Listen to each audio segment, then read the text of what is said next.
All right, let's get after it. Daily trading recap review for this Friday, the 17th of December, 2021, quad witching day. So many witches out there on their broomsticks. They certainly did act upon one of these tickers that starts with SP, but it was not the index ticker of SPY. It was another ticker that goes by SPCB. We'll get into that one a little bit later. Yeah, quad witch day again, and even just a review of the last few quad witching days we've had this year and the last one of December. It was not producing anything crazy in volatility, or certainly had some opportunity today and Chris was kicking himself for not shoulda, coulda, woulda getting short overnight. You're playing options that way. But then some awesome profit opportunities there, but yeah, that's just kind of just continuing to put yourself in the mud, thinking of that missed opportunities like that and that little FOMO. But yeah, a little bounce here. And even as this was falling in the morning session, coming off of a hard red day it had yesterday too, I could just have totally seen out of nowhere just a reversal come. And even in my mind too, just I could totally have seen this thing back at 470 by the end of the day with just how the market likes to work and just function crazy.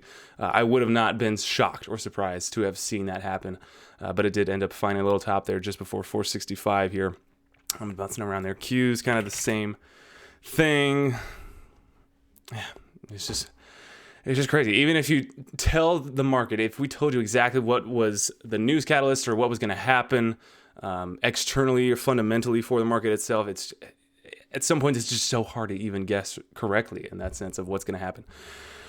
But besides the point on that, man, I had 6 traders on the day. I came into the day not really eyeing anything hard on the watches from yesterday of kind of pre-preparation plan of like, okay, I know I want to do that tomorrow. I didn't have any of that, but coming into today of looking through all the watches, I was kind of seeing like, okay, I could see 6 potential different charts here that I would like to take interest in, and not a lot of them. And really, I'm going to go into the whole thing of you should only be taking A+ trades, and that's a great thesis and a great motto to have for the Tim Gratanis, for either the Roland Wolfs or the Jack Kellogg's. Yeah, they're totally different traders, and of course they're doing their own thing. But in those guys' situations, in the higher end situations where they have the luxury of being able to do that, of being able to sit for 2, 3, 4 months and not have to take a trade, that's a great thesis of, you should only be waiting, or for the Stephen Duxes, right? You should be waiting for those A+ setups, for the CEIs, for the AMCs, GMEs, DWACs, what were the last ones of, you should be waiting for that, because then you can make your $10 million, whatever, and just go off and buy another Koenigsegg car. But that's very, very impractical, I feel, totally, for me right now, sub PDT account, and especially still learning and growing with really not a lot of reps and experience in all of these.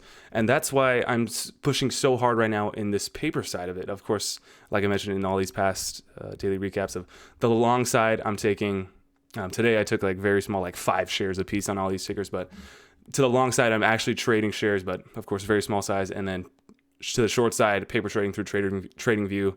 And it's tough because you can't short pre-market, so sometimes I have to like mentally short if I want to get into short pre or different things that way too. But today was totally about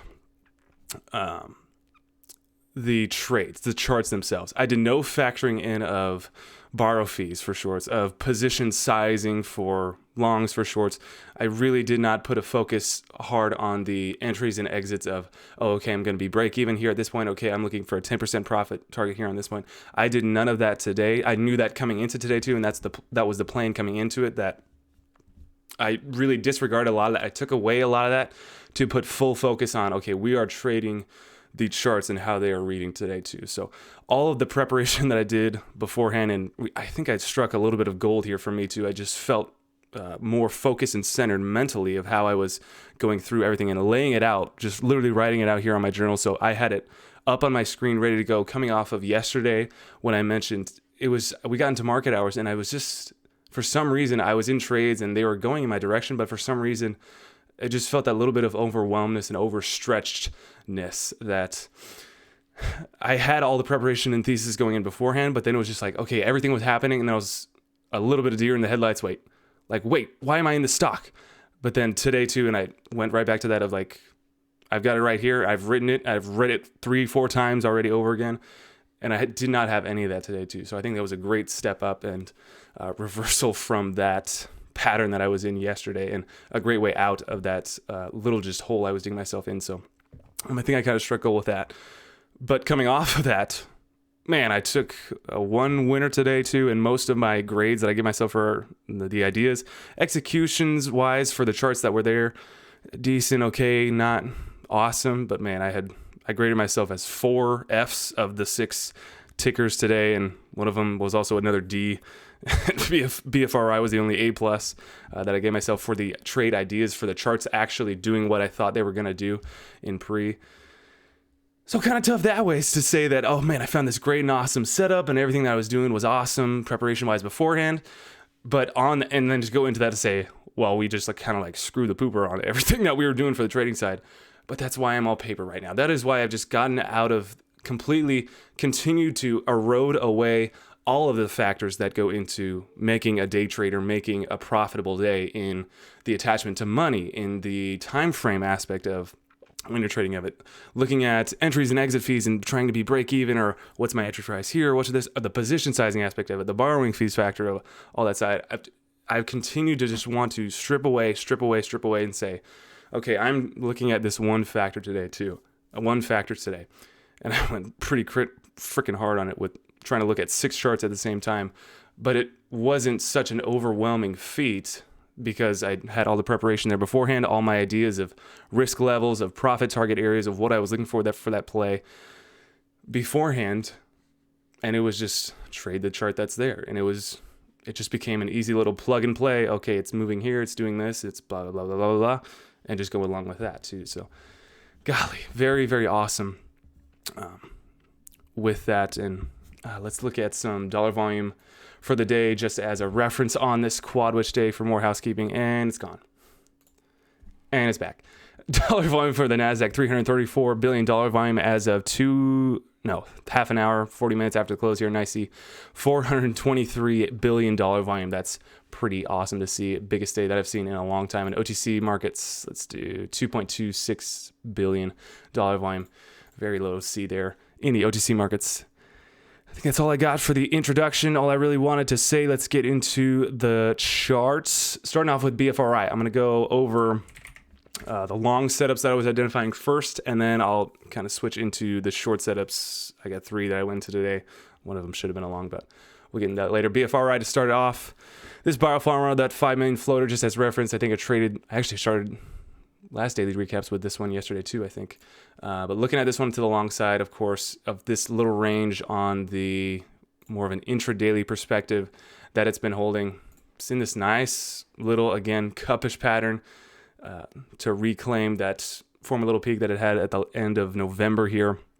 It's still been holding up in these tried to reverse off of that on this 14th day, but still in these past few days, still been holding, and it's been a little bit of a wider range, but still holding there. So looking for a potentially, in my mind, the preparation coming into this trade was, in pre-market was, I could see this trade definitely being a 2 to 3 day hold potentially, but definitely looking to take profits if the move happens today. And with most of these longs too, it wasn't specifically about trying to find a bottom or trying to precisely dip buy here. It just kind of came abroad. Okay, I think these are holding pretty well. I'm going to start getting an entry here. So I did, on most of these, just kind of blanket. If I saw the bid and ask looking decently, or just waiting a little bit more to say, okay, I think this is a good price to start in here, just to get myself in there and to say my thesis for this trade is long. So entries at that point wasn't so precise, and I can look back at a lot of these and say, man, would I really be trading it there or getting an entry here at this point? I kind of lucked out that it did just perk immediately out of the open here today too.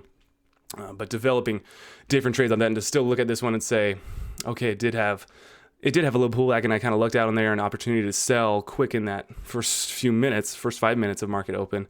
But had I looked back at this one, had that trade thesis still and not been in on it and waited appropriately like a professional and not just kind of blindly enter it, man, it showed an awesome little consolidation here.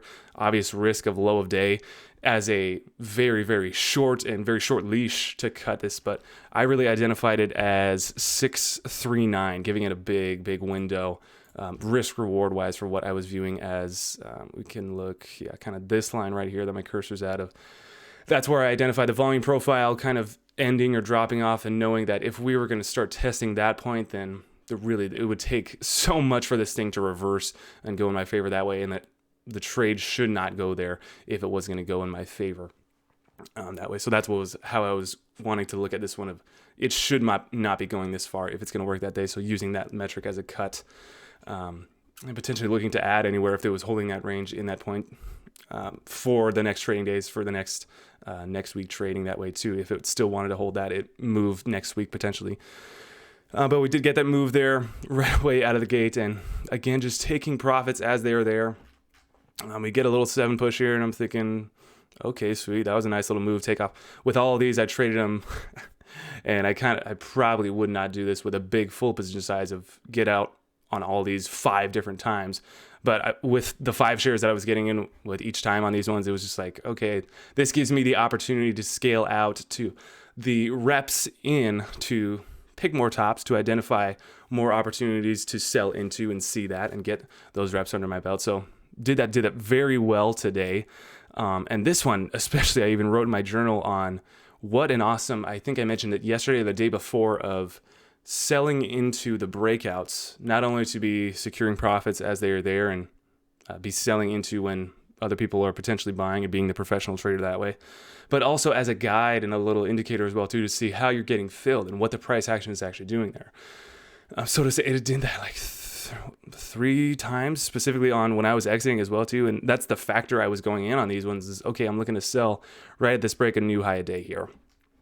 Sure enough, did have a little rejection and tried again, a little rejection there again. And like, that's awesome. That's what I want to be doing. Because normally I'd be buying at those points. I'd be buying when everybody else is selling. And that's the shift definitely from becoming this amateur to doing this for an actual living, becoming a professional, is understanding that not taking the dumb people's money, but buying when everybody else is selling and selling when everybody else is buying. It kind of becomes the key a lot of times.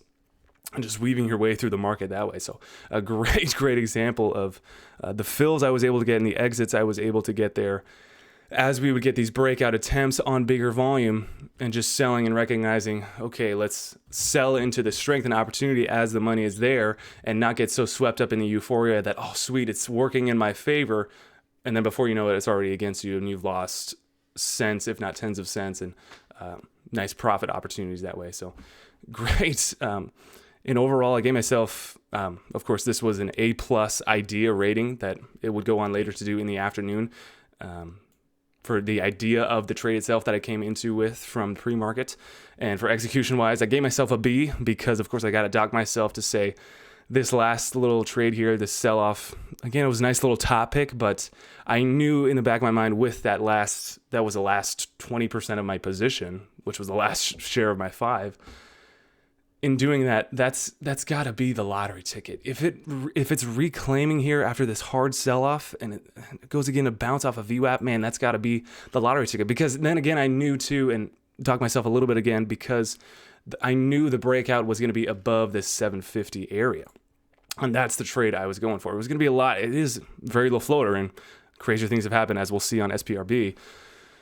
But yeah, that very last share, that's got to be the lottery ticket. And that can't be, in my opinion, of doing this a few times that I have, it can't be traded rationally. It's got to be for how many times I did take off profits and took very nice exits there on picking tops at that point. Man, just let that thing run and give it room to breathe, especially with the trade that was there that I had of where I was getting an entry here.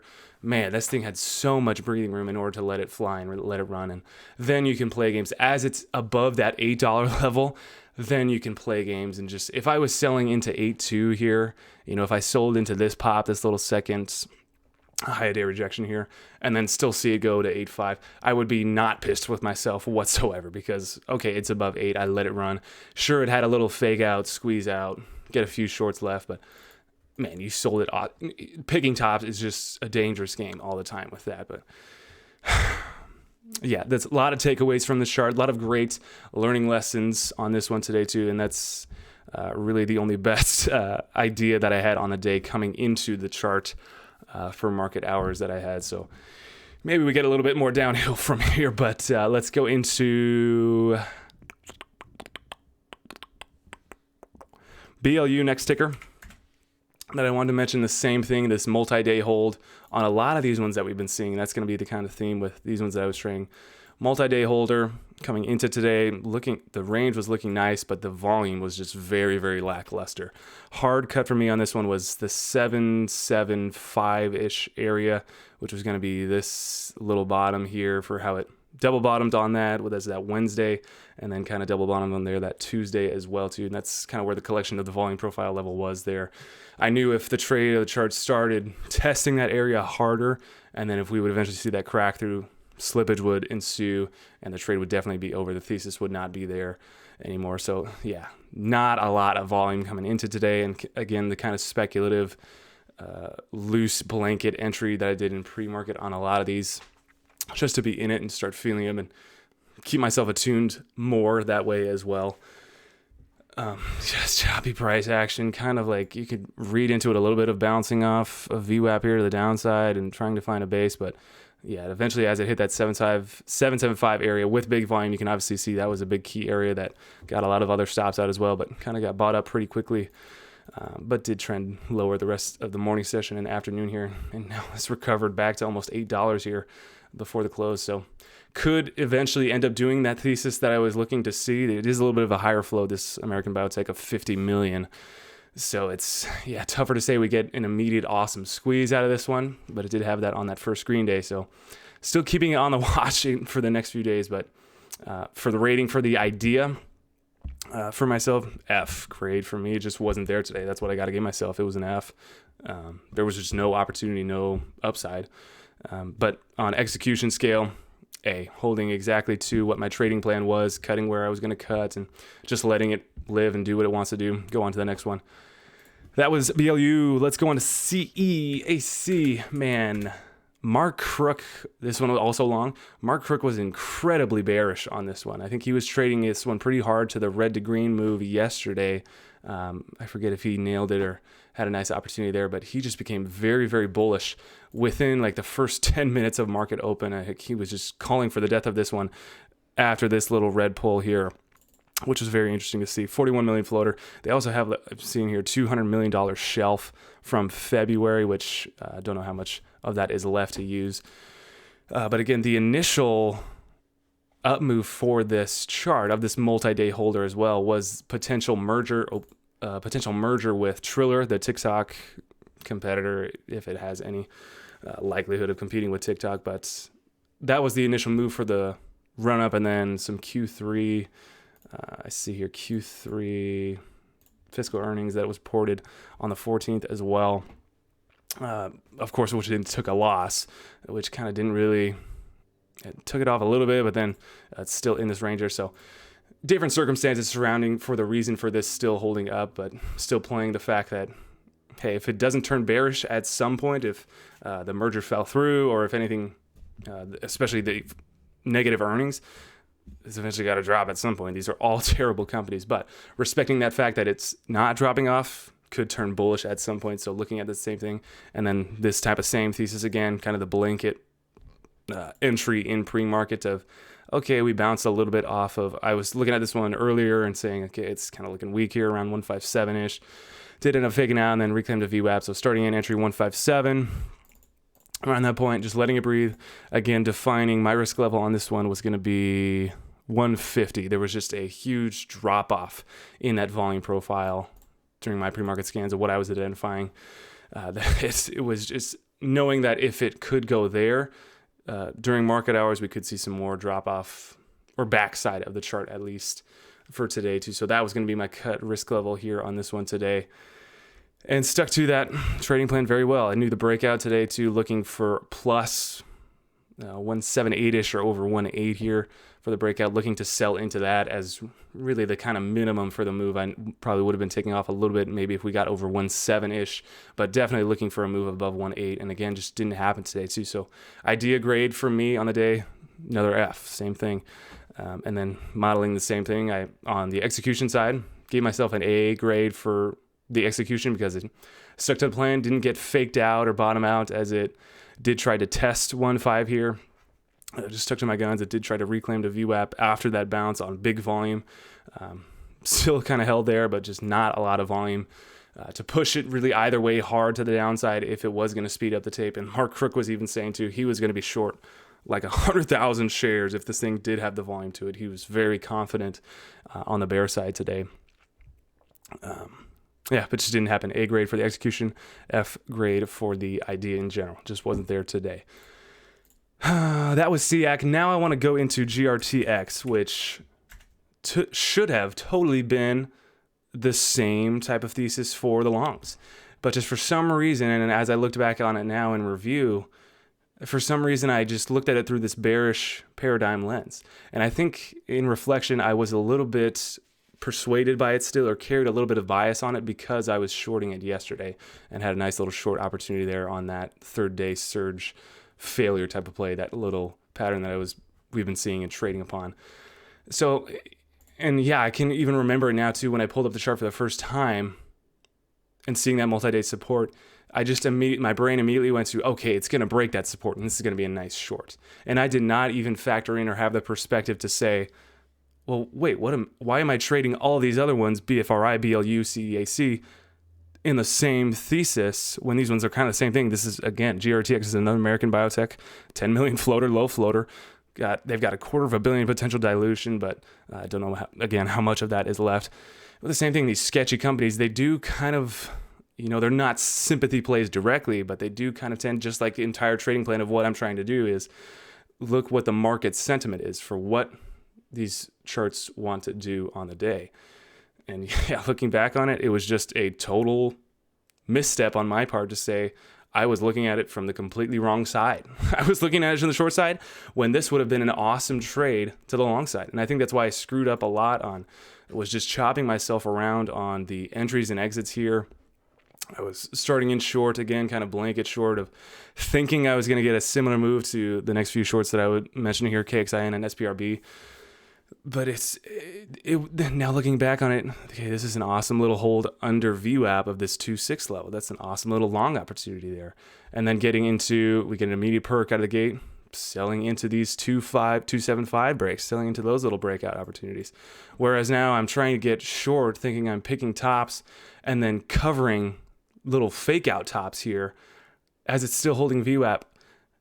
It was just, this is why, yeah, it's just so funny how something as, I look at it as so small of a little thing becomes such a big thing that I'm looking at this thing with rose-colored glasses, or maybe even just like stupid-colored glasses on this one, when in reality, if I bias myself to look at it on the long side, easy sells into nice little tops here. I could have done the exact same thing that I did on BFRI into these ones of identifying, okay, we get a big volume push here, let's sell some into 276 here, where I was initially covering on these, what this stupid little paper shorts were, thinking that we were going to get a big surge because, respect the price action, it's a low floater, it could go crazy and move that against you very quickly.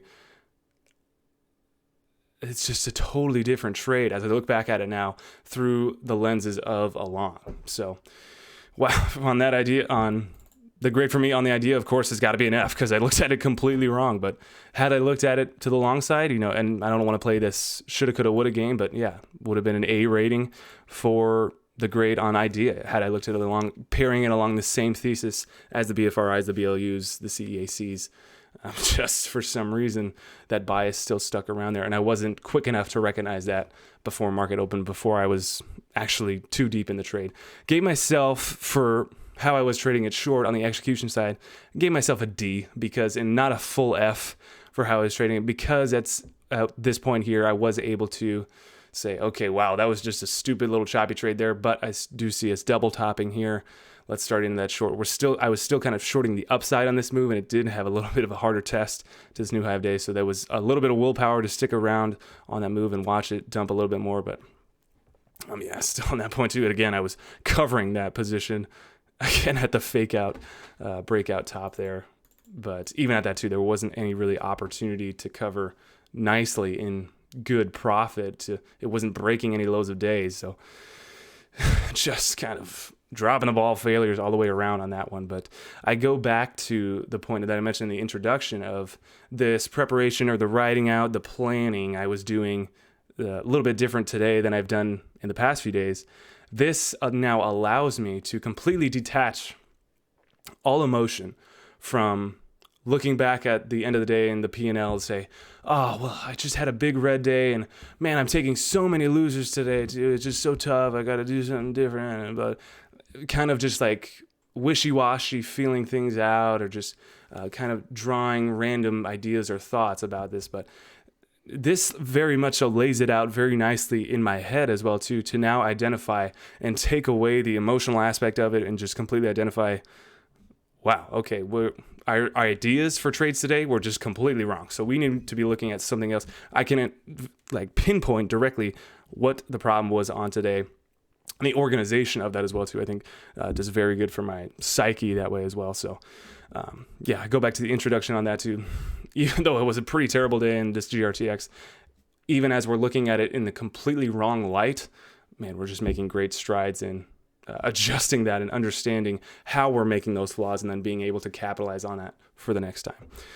So now I'll get into KXIN, another short bias one that I was looking for this second day shorter. Done this a few times on more of the bigger percentage first screen day movers and also bigger volume boys on their second day. I bring in mind the BFRI, I could list off a few more, but the same thing of it wasn't so hard pressed on the looking for an exact entry side. It was just a bias to say, I think there is potential for this one to just have a little bit of sell off here, especially for how it was holding into this pre-market today to this stupid Chinese company that I've traded a few times before. 44 million floaters. They've got a lot of non-registered warrants, which whatever that means, like I don't really know, but I just wrote it down because I thought it was interesting.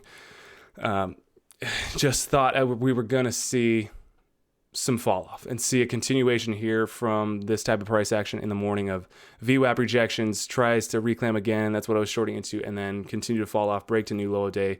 Potentially we maybe see 1.4, 1.35, maybe that's a bit of a stretch. And maybe then it comes back to VWAP here and just kind of lingers around, but just becomes another second day mover that's not like an awesome blow your socks off short trade that everybody and their grandma's like, oh, are you ready for that KXIN short trade? It just becomes a little bit of sell off from the bag holders as we're opening a little bit lower on this second day here. It just becomes, that little kind of sneak behind the alleyway type of trade that can scrap a few shares, scrap a few bucks out of as the type of trader that I am. But again, I got to give myself for the idea grade on this one today for me, D. You got maybe 10 cents a share if you're trading it perfectly for where I was of 156, 157. If you got an order in a 147, maybe you get filled like perfectly if you're expecting 10 cents, which I wasn't. So pretty much an F. I give myself a D because it didn't go crazy against me, and it was just like a hint of a little opportunity there, especially for the afternoon. But it was just, it especially was not what I was looking. It was not my plan for the day. This thing should not have gotten back above VWAP was the trade plan coming into today too. So as it did eventually end up putting in a little higher low here, reclaiming above VWAP, it was a broken trade thesis, just totally done, and totally different trade. So then that's just what we have to go on. And that's another big piece too that I'm adding into it as I'm stripping away a lot of those other factors of all those things I mentioned beforehand. But the ability to adjust on the fly during market hours. I can do all this awesome preparation and fundamental analysis, technical analysis, all those different analyses, but it doesn't really matter when all of that, when you get punched in the face, that Mike Tyson quote, everybody's got a plan until you get punched in the face. When the market says, and it starts putting in completely different price action, or just weird price action that I did not run the algorithm on, I did not run the protocol on, this does not follow what our plan was on this one. Being able to adjust on the fly and understand what's happening and recognize that, and kind of the key to that, I think, and as I was always looking for the wise sensei to understand, okay, well, how do I adjust on the fly, and how do I get that quick learning of what's going to actually happen on these ones when it goes against my trade plan. I'm learning more and more that the way out of that, when it kind of defies what your plan was on it, is to just get out and not play it and come back when you do actually have a plan on it. That's the only way you attack it, right? I can't be in a trade trading one trade and knowing that it's not doing what I'm wanting it to do or what I think it should do, and then still trying to make it do that same thing when it's not. It's kind of insanity. So that's becoming the learning lesson more and more of these ones. And good takeaways on that all around. It just, D rating on idea. Could have given myself an F, but I could see it given a little bit because it broke a little bit here to high of day. If you're risking anything in short and pre, and it just wasn't there. It's nowhere near what I want to be. It just wasn't there. Yeah, I'll leave it at that. Finish it off with SPRB. Again, another one that I was short thesis on. This one, man, this was the one I mentioned of crazy move, closing at over 100% on the day here after a nasty little sell-off right before the close. Unfortunate to see, but we'll kind of get rid of that for right now, just to close out for what we were seeing in the morning session. I identified this one coming off the watch list yesterday night for this classic move that I've traded a few times before. Mind was the last one that I remember that did a similar exact thing where we get the spike. It released the news catalyst after the close of one trading day. Let's see, the news catalyst was here. I don't actually see any news catalyst on that day for why it was perking.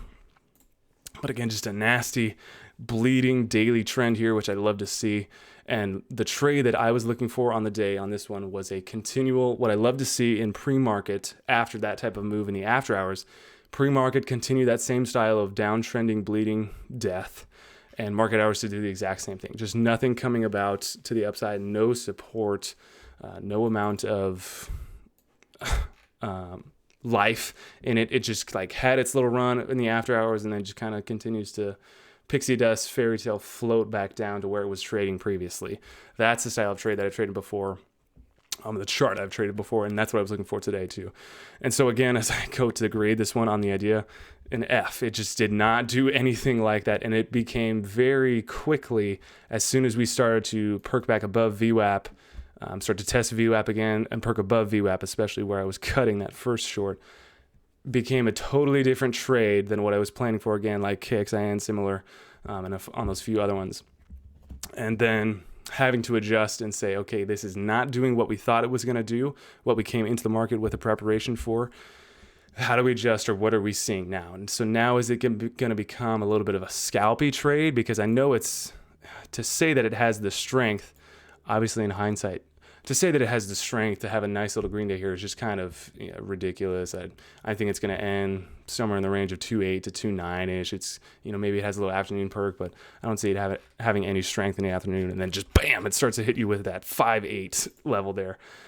But yeah, kind of black swan, not routine event on this one. It is American Biotech 4 million floater. I don't see any crazy dilution on this one right now, but those quad witch days, baby, they will come to get you for this, talk about this afternoon action. But regardless of that, the risk levels coming into me for today was going to be on that trade thesis of looking for that continual fade. We really shouldn't have seen any life or any new high of days being put in. I was looking to see, starting in short again, I got in way too late. I should have been getting in far sooner.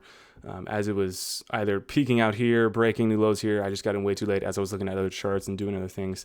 So kind of got a little bit screwed there on that first entry, but then knew I was wanting to be sizing in potentially a little bit more if it had any perk back to VWAP, opportunities to get short into a little spike and then fail into that. But wanted to see continual dying death. First minute candle, we get a dump, and second minute candle, just really nothing more after that. And getting short again, spicing more into the mix of my paper short.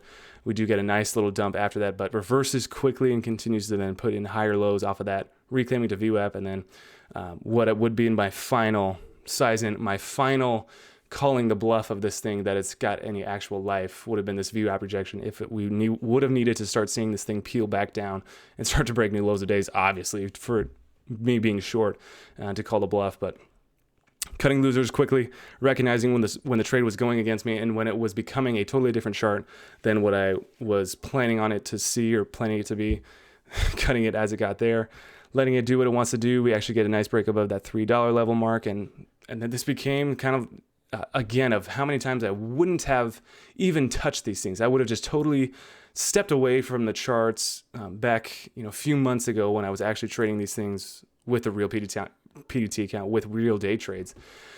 Having taken that loss, I would have totally just stepped away from the computer screen, just like really not paid any much attention more to the level 2 time and sales, to that screens, because it was just like, oh, I took another loss. The market makers are out to get me. And, and I'm in that mindset of, oh, I don't want to be revenge trading. And I do have a day trade left in order to trade, but I don't want to waste it, or I don't want to set up on a different setup there. And I would be missing a lot of opportunities to be identifying tops, to pick tops as a type of strategy, but to just be in trades more, because I would cut myself short or handcuff myself that way, maybe a little bit based on emotions. But regardless of that, being able to redirect the mind and say, this is all paper, doesn't matter as a short. I didn't actually take any losses. I was wrong on a trade, and that we can take that sting and learn from it. But even in the same thing too, even if it was an actual trade, it's just money. Just move on to the next one. That's the thesis that I have to continue pounding more and more. And that's the next step for me. But getting back into it and recognize, okay, we got a huge volume surge here.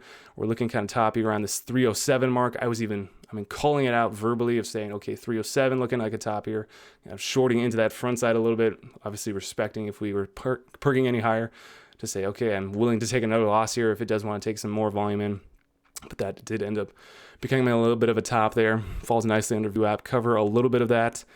Cover a nice chunk of that into this initial pull, and where it was showing some nice bid support and bigger volume around that area, and just using that as more of a key, identifying areas of big bid support or big areas of volume as key metrics to say, okay, well, let's take a little bit off here just to respect if it does have any action higher.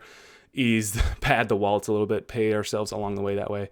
Does try to reclaim, puts in another bounce level here, comes back above VWAP, tries to put in a new high of day, gets rejected off of that, comes back below VWAP, scale out some more into there, and then just leaving these last little few shares on to say, I'm still thinking, it wasn't the initial trade plan we were coming into on the day, but I'm still thinking it does have the potential to keep dumping. It's just a sketchy, terrible downtrending daily chart, sketchy company.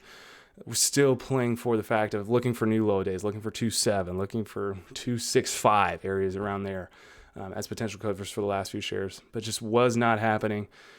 Kind of by luck, call it sheer dumb luck again, of just how it was hanging around, putting in new lows here, reclaiming to VWAP. This would have been a nice longer entry as well too, and now I can identify that the same thing too, putting off the back of GRTX, how I should have been looking at it as a long, looking at it as a short to cover. Yeah, this was a nice entry to get both long and a good place to cover those last few remaining shares, knowing that, okay, we were just lingering around too long. We were holding too nicely at these price levels. Maybe it has another pullback.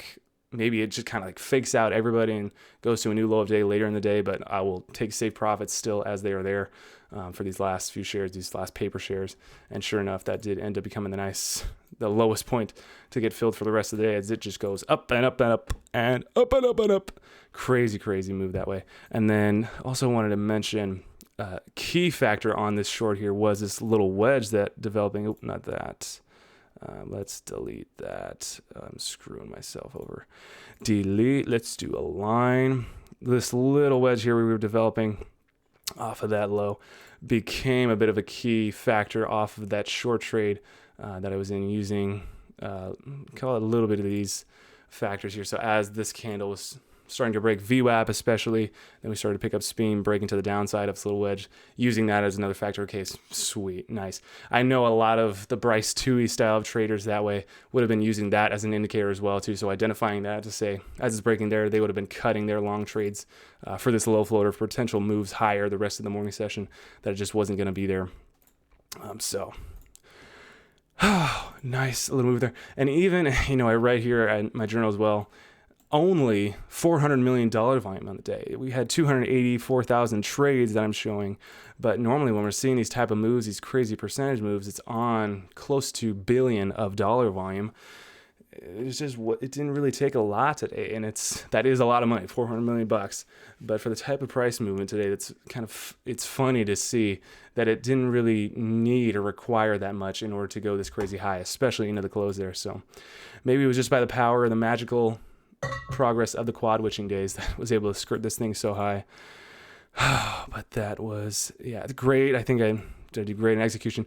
Grade for me on this one was an F because it did not follow what my trade plan was coming into today too. But execution wise on the chart that was there today, I gave myself a B, adjusted and cut losses quickly when it did go against my trade plan, and still was able to kind of pick tops and cover nicely into bid support along the way and cut very, very, very well before that huge move that would have gone against me and been a terrible, terrible bag holder short to try and continue holding short of just, even though it was just like a few remaining shares. Oh, this would have put, yeah, even thinking of that, that would have put me, even if this was like a 20% remaining left of my position, trying to hold those last few shares and holding through a new high of day as it goes to 3.2 here and thinking, okay, it's too high. It's going to come down eventually. And then it just continues to go and go and go. That would have definitely put me negative, even on these nice little profits I was already taking on that short. That's another reason why you take profits as they're there and cut all of that position smartly, and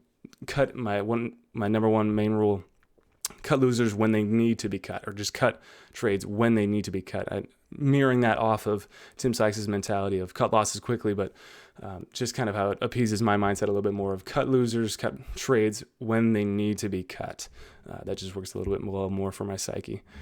Those were all the trades on the day. I wanted to mention too, just watching over the weekend, OWUV, a nice little OTC metaverse play that we had today. Not the most awesome dollar volume of the day. Let's see what we're showing here at the close, and not the most awesome number of trades. 2,700 trades that we're showing, and $4.4 million volume. It's just not bad, but the liquidity, the price action that was there today, I just hate seeing dojis, and I hate being a part of that type of price action. I want the meat on the bone. I want the liquidity to get out. Daddy wants to get out when he wants to get out. But certainly for the daily chart that was there on this one today, look for any panic. If there does come, we can hope and pray for nice panic on this OTC boy, but I doubt that we could get anything potentially out of that. But I think mainly the big watch would be for any afternoon plays, or like a VWAP hold or an ABCD type of hold pattern. Those I feel have been working out pretty well in the OTC sector especially, and even a little bit more in the small cap sector as well. Oh my gosh, I'm out of breath. But that is all today. This is one of my longer videos, 42 minutes on the dot. I sincerely thank you guys for watching, for keeping along with progress. For future me, I'm just high-fiving you right now. Thank you for watching me in recap all the way here. Please leave a like, subscribe. We will catch you guys on the next one.